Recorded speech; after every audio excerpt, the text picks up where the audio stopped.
Welcome to Hot Takes Happy Hour, where we're Unhappy both hour. drinking water today. We're So really not sad. representing. Elise and I were Um, talking about the fact that we started with cocktails and recipes and effort. we're gonna get back there. We're gonna get back. It's been a rough couple of weeks. It's been a rough couple of weeks It's been a for rough me, couple of anyway. months, let's be honest. It's been a rough couple of months, anyway. Anyway, But there's lots to talk about, and we're glad to see all of our you are friends so join. right that it is Friday tomorrow. TGIF, Lotta, man, yotta, thank God. TGIF. I am so But I ready. mean, every week we say, I can't believe how much news happened this week. I can't believe how much news happened this week. And it's like only Tuesday or it's only Monday night.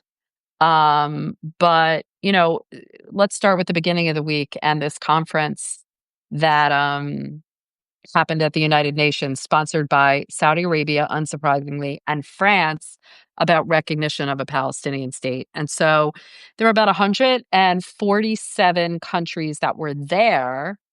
Not all of them signed on to this declaration, but the declaration is about the creation of a Palestinian state. So let's talk about what you think of the conference itself and the fact that they're all signing on to the state. I think we both agree on this, but then there's some other stuff around the declaration that's kind of interesting. Anyway, go. So, look, I'm not hostile to the idea of a Palestinian state, but a state is not what um, some effete European decides as a state. A state constitutes a government that stands on the authority given to it by its By people. people. It is a state that delivers the kind of national security, the kind of economic development, the kind of educational attainment that you want. And you can It's a government, say a it's a functioning government. government with institutions. Right. And I have to say, again, what we've seen over the last 44 years since Oslo is 42 years. My math sucks. I'm not good at math 42 either. years. There's a reason why we're on TV and not in labs. But look, at the end of the day, a state is something real, and both Fatah, the PLO, and Hamas have not delivered anything resembling a state to the Palestinian people. And if you want to talk about the idea of what the peace process was for 4 decades, which was two states living in parallel, recognizing their each's right to live in peace and security within defined borders, we're not there. Okay, so a couple of things. There's two things going on here. One is the growing number of states that are recognizing Palestine. Okay. What does recognizing Palestine mean? In theory, these countries are recognizing the fact that the Palestinians have a right to a state, which again, we don't agree. We agree that, there could be a Palestinian state next to Sure. Israel in peace and security.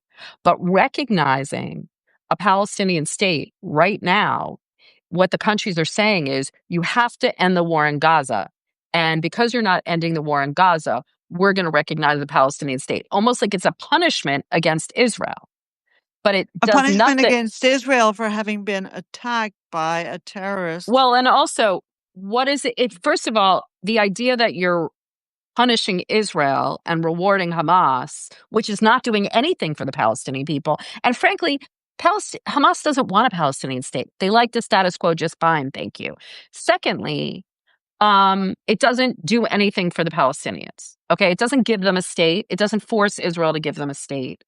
So recognizing a Palestinian state is a symbolic gesture, but it doesn't feed the Palestinians. It doesn't give the Palestinians a government.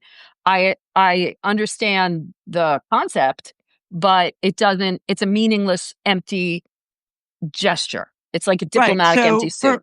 So it's important for people to understand In France, um, 13% of the population is now Muslim. Um, that is roughly around the same level that is Macron's approval rating. So he needed something to set himself apart, to elevate himself as a hero among his people. Um, he chose this. Uh, okay, he is the elected leader of the Republic of France. That is fine.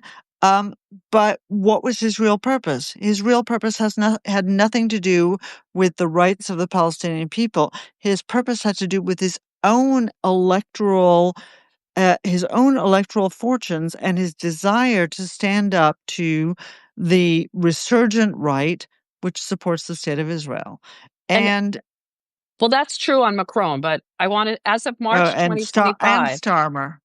Okay, well, they haven't done it yet, and I think it's kind of No, conditional. Starmer, right? No, they They're haven't done it saying yet. They said they're September. thinking about it, doing it in September, and from what I understand, that's conditional upon a couple of things, which I'll get to in a minute. As So, of March Elise, 20, let Can I stop and answer somebody? yeah, yes, Forgive me. Remember, put a pin in what you were going to say. yeah. So, I'm sorry because things move so fast. Somebody said, weren't they both recognized in 1948? The answer is that in 1948, the United Nations recognized that there would be a state of Israel and a state of Palestine. What happened was that the Arab League and the Arab states gathered together to eradicate the state of Israel. Okay, so but I want to underscore something important. The state of Israel was created, okay, within a particular territory. And the West Bank became part of Jordan, and Gaza was part of Egypt. Neither of those territories were ever referred to as Palestine, ever. What these claimants wanted was what is the state of Israel, the pre-1967 borders. Okay. The initial charter of the Palestine Liberation Organization renounced any claim to the West Bank and Gaza. Just Okay, so you understand what this is about. Okay, okay. so just a So, little history. so as of March 2025, and I don't know where it is now, but 147 states out of 193 member states of the United Nations, just over 75% of of UN members recognize Palestine as a sovereign state. Again, it's symbolic recognition. It doesn't mean that there's a state of Palestine, but what it is this kind of, people are saying, oh, this is an effort to isolate Israel and force them to end the war, force them to give the Palestinians a state. Israel does not recognize any of this shit. Okay. So if you think that recognizing a Palestinian state at the United Nations is giving them a state, or is going to force Israel to get a state, think again.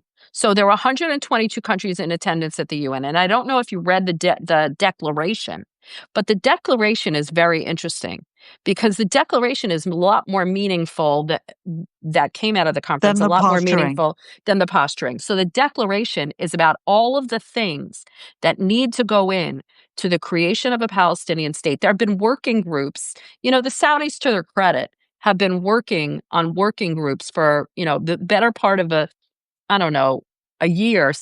So, MBS kind of traveled if you remember this from like last year, MBS traveled the world talking about, I really want to get some momentum for a Palestinian state. Will you join a working group on X? Will you join a working group on governance? Will you join a working group on water? Will you join a working group on this? And so there are all these working groups about how the international community can help stand up the institutions of a Palestinian state. And the Arab countries, basically everybody that signed on to this declaration, called for Hamas to disarm. So the Arab League called on Hamas to disarm, which I think is pretty significant. I agree. And so what they're so the recognition itself is kind of putting the cart before the horse. But this declaration saying all of the things that should go into a state, including setting up a governance, setting up all these institutions, putting in some kind of international force to help get Hamas out of Gaza. And all of those things could create the conditions by which you have you remember when Salam Fayyad would be like, before skyscrapers, you need like, Apartment buildings. apartment buildings or supermarkets or whatever. Um, so I think that's where I feel the international community should help the Palestinians get their shit together, Yeah, but and they then but let me finish. Then be a viable partner to then say, okay, it's time for serious negotiations now. And then obviously, like, but this is not should not be a reward for getting for Israel to get for Israel. It should not be a reward to Hamas for attacking Israel. well, I agree with that. So, I think the challenge here is that nobody really cares about the Palestinians. Everybody cares about the Jews. And when I say they care about the Jews, I don't mean that they like the Jews. I mean that they want to They're punish the preoccupied with Jews. the Jews.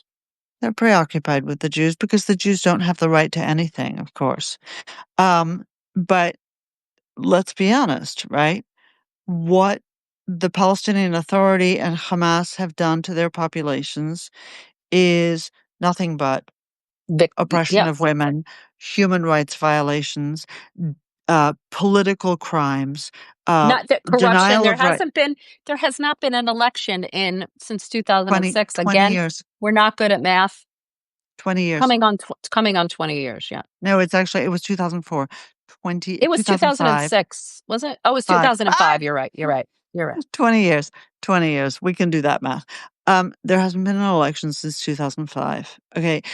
But the reality is no one cares about these people. They don't care about their well-being. It's a little bit like South Africa. Nobody cares about the rights of the people of South Africa as long as it's not apartheid. As long as it's not the white people oppressing the black people, it's fine. If it's black people oppressing black people, that's perfectly That's okay. perfectly okay. Yep. Right, Yep. just like Syria. If it's Arabs oppressing other Arabs, it's fine. If it's General Sisi having 10,000 political prisoners in Egypt, that's fine That's because fine. that's Muslims oppressing Muslims. What people care about is Jews oppressing Muslims. Um, Now, the idea that the Jews are the instrument of oppression is a lie, just like the idea that this is somehow Palestinian territory is a lie. But we don't want to have that honest conversation. And what's really ironic is exactly what you said, right? Which is that the Saudis care more about getting rid of Hamas. The Saudis care more about governance than the United Nations, Then the than the French. French, than the Brits, than the Canadians. That's Yeah. pretty embarrassing. Yeah. Yeah. Um, I just want to kind of sew up what's going on in Gaza right now. Steve Witkoff is on the ground there. Him and Huckabee are going to Gaza. Yeah. Kind of interesting. Look, I I do mean, I think think I do think, we saw what Marjorie Taylor Greene was kind of saying. Obviously, that's hyperbole, but it does seem that there's a little bit of like a debate going on within. Look, the Democrats are the Democrats, and they're basically in the tank for the Palestinians. But it is interesting what's going on within the MAGA base when you look at like what Steve Bannon. Did you see what Steve Bannon said the other day? at least I I don't ever see what Steve Bannon says. All I'm saying is that I think like with Ukraine, like with Iran, like with other issues of foreign policy, the MAGA base is not following kind of Republican orthodoxy. And President Trump is going to have to, stick his finger up and see which way the wind blows. And I think that is one of the reasons that he's talking more and more about Gaza and trying to do something now. I don't know. I have no intelligent answer for you about what the mega base thinks about any of these things. Um, eh, the bottom line is that if Hamas was willing to release the remaining 50 hostages, about 20 alive, 30 dead, uh, perhaps more dead, um, people murdered in captivity, if they were willing to do this, this war would be over. Look, It's this as simple as that. I agree. Well, I don't know if that's true, but I agree with you that the hostage. Really? Look, you think if they let the hostages go, then Israel will be like, all right, we're done. Come Yes. on. No, I don't think that. Well, then I think you fail to understand that the Israelis want to be done with this. The Well, I mean, Israelis, there are. at the end of the day, recognize that this war has got diminishing returns. I That I totally agree with that, but that's not right, what that's not how Netanyahu sees it, in my opinion, and that's not how several of his members of his cabinet that are talking about we're almost got rid of those Palestinians. Listen, this is where we disagree. I think we both agree that there's suffering going on. I think we both agree that Hamas ultimately, bears responsibility for the situation that we're in now. But ultimately, yes, ultimately, because don't tell me that Israel doesn't bear any responsibility. I just don't. We just you mean disagree on that. they all those 1,200 people deserve to die, right? Give me a break. That's unfair. Come That's on. unfair. Then what's Israel's responsibility here? Israel's This a is military Hamas. power on the ground, and they have to open up a humanitarian corridor. All those Palestinians didn't bomb. Just because they voted for Hamas 20 years ago doesn't mean that they're responsible for going on with those hostages. Come on, Dany. Really, And people have for you no to agency? You think no, people they who don't have have. no agency should have a country? I think it's hard to ask whether they have agency right now. Come on. And I think it's really unfair of you to tell me that, as a Jew, that I believe that those 1,200 people deserve to die. It was only what That's you not true. said. That No, I it didn't. was only what you said. No, I didn't say that. Roll the Okay. tape. Let's move on, shall we? So what should we go to next, my darling, dear? Conspiracy theorist Joe Kent confirmed to lead National Counterterrorism Center. Yeah, he seems like a creep. What can I tell Here's you? Dr. Lisa says, I think there's a difference between Israelis and Netanyahu. Yeah, I think you're right. Um, you know, the idea that he, it's like he just wants to tap the most controversial, unqualified, not in all cases, but in a lot of cases.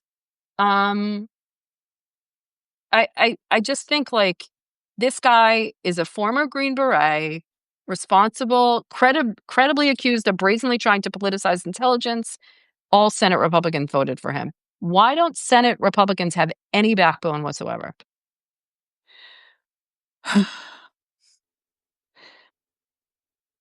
At least I'd love to tell you that anyone in Congress had a backbone. This was exactly the way it worked in 4 years of the Biden administration, where all the Democrats voted for all of the shitty Biden nominees, and now all of the Republicans are voting for all of the shitty Trump nominees. This isn't how it ought to work. And you and I talked last week about the fact that Jean Shaheen supported Mike Waltz and got him out of committee. I think that's how it ought to be. It's not how it works anymore. And you know, what do you want from me? They should be better. They're not. The nominees should be better. They're not. The Our system of governance should be better. It's not. The intel people should not be politicizing intelligence. They do. That's the way it has become, and that's just one of the unfortunate results that we see. But this is a two-way street, and I don't think this guy should have been confirmed. I think there are a whole variety of other people who shouldn't have been confirmed. I felt exactly the same way during the Biden administration. These are all party line votes at this point. Yeah, the All only person, party line all votes. party like, well, let's get back to the fact that that's the problem, that everything is a party line vote now. It's basically a party line vote of not giving the person in office his nominate. It's either for, you know, the party in office is voting for, and the party out of office is against, no matter the quality of the nominee. That's the upshot. You know, it's gonna be this way as long as the people don't stand up and demand that their members do something different. At the end of the day, these people answer to their constituency, and their constituency is perfectly fine with how they vote, whether it's on the left or the right. And, you know, you and I can jump up and down till we're blue in the face. It's not gonna help. Um, okay. Tomorrow is the big deadline on tariffs, August 1st. And 90 deals in 90 days. What is it, like 9 deals in 90 days? Well, we'll have an extension. They did a Mexico extension today. They did another extension. What's weird to me is not so much that this is all a farce, which it obviously is. What's weird to me is that the market just doesn't seem to Yeah, they care. don't seem the market is like doesn't seem to care at all. I think it's because the market has kind of gotten, has figured Trump out. And the Right. idea that they know there'll be an extension, or they know there'll be he'll overturn something, or he'll back out of something, and the market isn't going to overreact. Look, the market isn't overreacting to every tweet, so to speak. You know what I Which mean? they did. Which they did at one point, and they certainly did during the first term. So it's really interesting. One of the things that drives support for Trump is that there's a grain of truth. There's often more than a grain of truth. There's often a lot of truth, but there's something fundamental that he responds to, and tariffs is one of those things. There's a sense of inequity in the global trading system, which I think is There is. probably I agree. I accurate. agree. Accurate, right? Every time Um, I pay a VAT somewhere, I feel like, "Why should we have to pay it?" And I mean, these are first world problems that we can't get, like, our, great skincare or whatever if it's not at the duty free, but I think the global trading system is right. inequitable. So I think that's at the heart of why fundamentally there's not as much protest as we would have thought there would have been against the way that Trump has handled this. And again, as a free trader, I will say, I think no tariffs are better tariffs. I think lower tariffs are better than higher tariffs. But what has been incredible is the great divide between what everybody said would happen, the collapse of our economy as we know it, and what has happened. And for Trump, Well, that's because those that's a tariffs haven't gone triumph. into effect yet. I I think that's part of the narrative, but I think the other part of the narrative is an understanding that there's a rebalancing that needs to happen.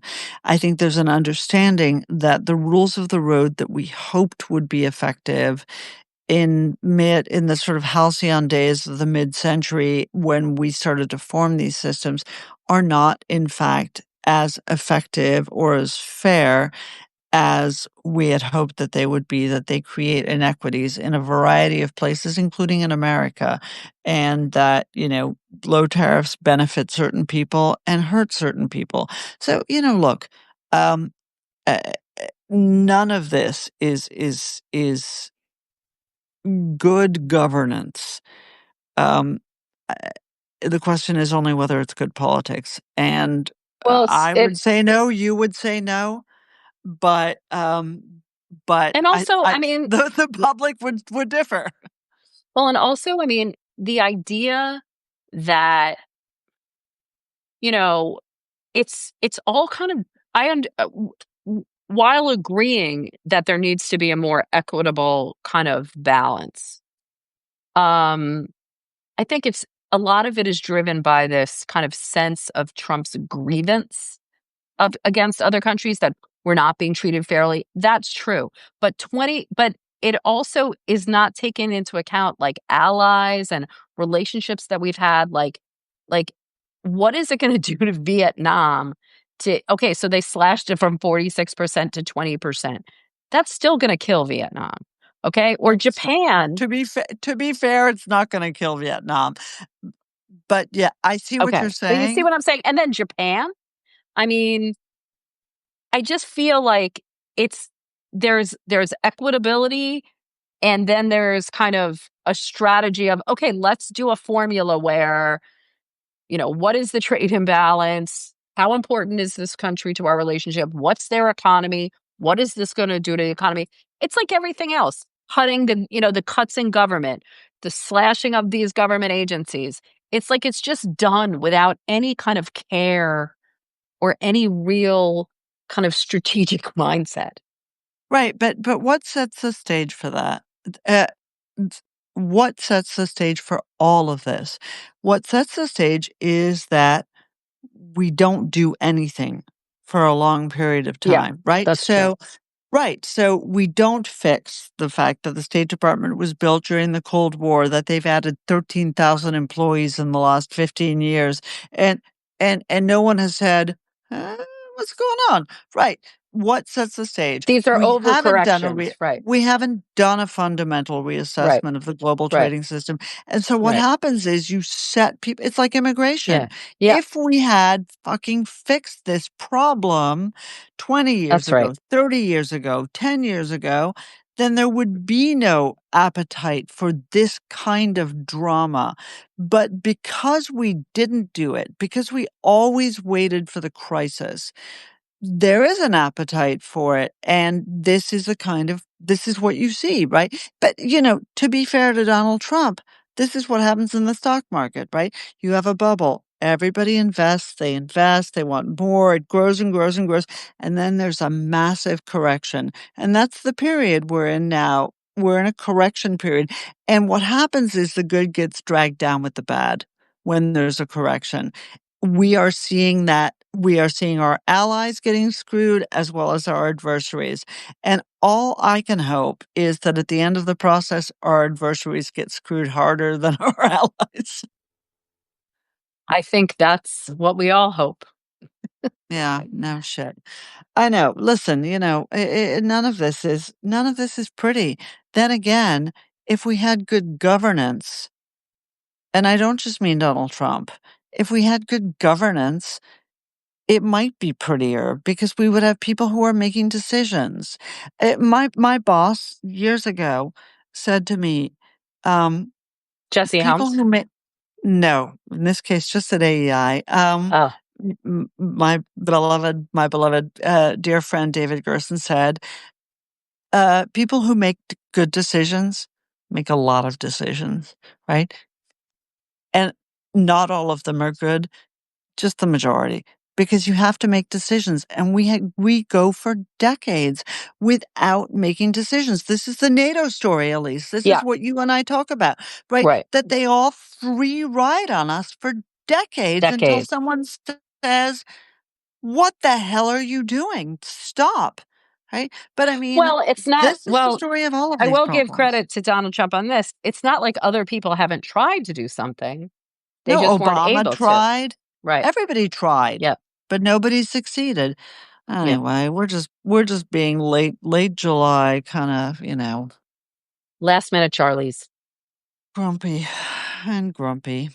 All It's right. Well, true. we're at the witching hour, and we will see you same bat time, same bat channel, same old bats. I like that you said that. But I know. and we will Sexist but true. yes. So again, great to see everybody, be with everybody.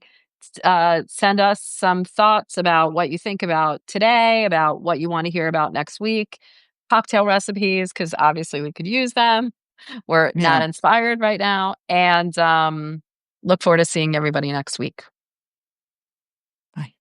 Ciao, ciao.